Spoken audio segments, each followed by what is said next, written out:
पास ये इलेक्शन होना है, लेकिन इसके साथ साथ उतना ही ज़रूरी ये है कि वो माहौल क्या होगा जिसमें ये इलेक्शन कराया जाएगा।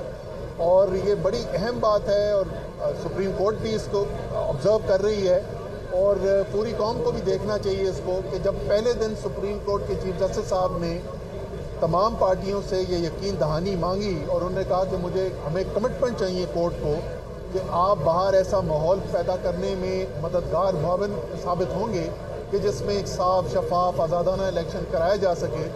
तो अगले ही दिन तहरीक इंसाफ की तरफ से चेयरमैन इमरान खान साहब की कमिटमेंट दिला दी गई थी कि बिल्कुल जैसे सुप्रीम कोर्ट चाहती है हम उसके मुताबिक अपनी कमिटमेंट देने को तैयार हैं, अपनी मावनत की पेशकश करने को तैयार हैं। लेकिन अभी तक हुकूमत की तरफ से इसके ऊपर कोई जवाब नहीं आया।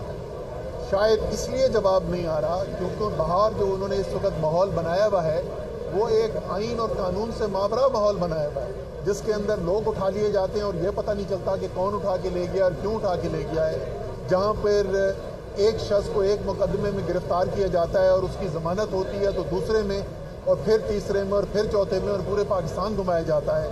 शायद उनकी ख्वाहिश यही है कि ऐसा ही माहौल वो जारी रखें इलेक्शन तक।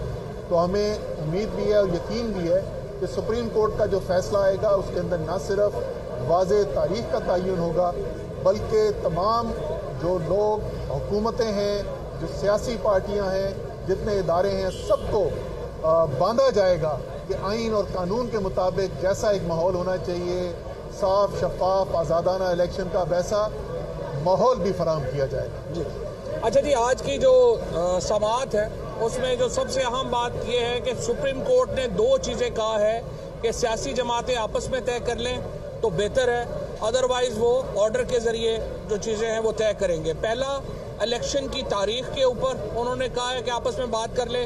जिस तरह अभी असद उमर साहब ने कहा कि हमने एक बाकायदा रिटन कमिटमेंट जो है वो अपने वकील को अली जफर साहब को दे दी है और अगर सुप्रीम कोर्ट चाहेगी तो हम वो सुप्रीम कोर्ट में जमा भी करवाएंगे, जिसमें हमने ये यकीन दहानी कराई है कि हम हर तरह का ताउन करने को तैयार हैं। और दूसरी चीज़ जो सुप्रीम कोर्ट कह रही है वो कह रही है कि आप कोड ऑफ कंडक्ट तय करें। ये नहीं हो सकता कि इतना ज़्यादा एक पार्टी जो है उसको आप दबाना शुरू कर दें और जो पंजाब में हो रहा है वो आपके सामने है। सो कोड ऑफ कंडक्ट के ऊपर और इलेक्शन की तारीख के ऊपर ये दो बातें हैं जिसके ऊपर सुप्रीम कोर्ट ने ये कहा है कि सियासी जमातें आपस में तय कर ले तो बहुत अच्छा है। दूसरी सूरत में उन्होंने ये कहा है कि देखिए इस मुल्क को रडरलेस नहीं छोड़ा जा सकता, इस मुल्क को एक निज़ाम के अंदर ही रहना है और आइन ने वो निज़ाम दे दिया हुआ है। आपसे कुछ देर पहले मुझे बड़ा अफसोस हुआ है कि जो मरियम नवाज ने प्रेस कॉन्फ्रेंस की है और कहा है कि वो 3 जजेस के फैसले को नहीं मानेंगी। मरियम औरंगजेब ने ये बात कही है। मरियम औरंगजेब जिंदगी में कभी कोई इलेक्शन ही नहीं लड़ी। जो उनके लोग हैं, जो संजीदा लोग हैं नून लीग में, वो आके सामने आए और सुप्रीम कोर्ट के सामने अपनी कमिटमेंट का इजहार करें। देखिए इलेक्शंस के ऊपर जो आज जिस तरह से अटॉर्नी जनरल ने और इससे पहले इलेक्शन कमीशन ने कहा हमारे पास 21 अरब रुपए भी नहीं है देने को, हमारे पास 30,000 लोग भी नहीं है सिक्योरिटी में देने के लिए, पाकिस्तान जो है वो हम लुट गए, मर गए, बर्बाद हो गए। भाई 11 महीनों में अगर आपने पाकिस्तान का ये हाल कर दिया तो हमारी जान छोड़े, जाके कोई और काम करें फिर अगर आपसे नहीं संभाला जा रहा। इसलिए सुप्रीम कोर्ट में पहली बात तो यह है कि जो फुल बेंच की इस्तदा है वो तो मुस्तरद कर दी है चीफ जस्टिस साहब ने, और अटॉर्नी जनरल साहब जो हैं वो आज वो अटॉर्नी जनरल का भी बेचारे का कसूर नहीं है, केस ही उसके पास कोई नहीं है। अब आप देखिए कि वो ये कह रहे हैं कि हमारे पास 21 अरब रुपए भी नहीं है देने के लिए, और आज इस्लामाबाद के लिए 35 अरब रुपए की स्कीमें मंजूर की गई हैं। 82 अरब रुपया इन्होंने अपने MNAs को दे दिया है।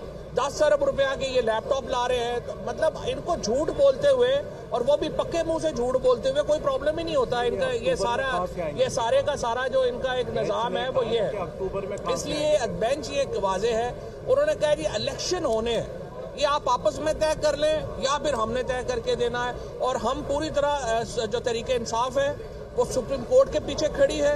हम चीफ जस्टिस साहब का जो इख्तियार है बेंचेस बनाने का उसको भी हम तस्लीम करते हैं, और इंशाअल्लाह ताला सुप्रीम कोर्ट के फैसले के ऊपर अमल दरामद होगा।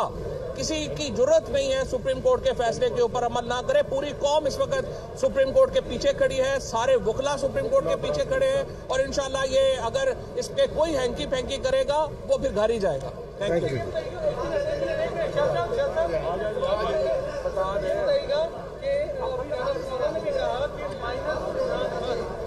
माइनस इमरान खान कैसे हो सकता है? इमरान खान ही पाकिस्तान में प्लस है, अवाम को रिप्रेजेंट सिंबल इमरान खान है उसके साथ, बाकी सब माइनस हो गए।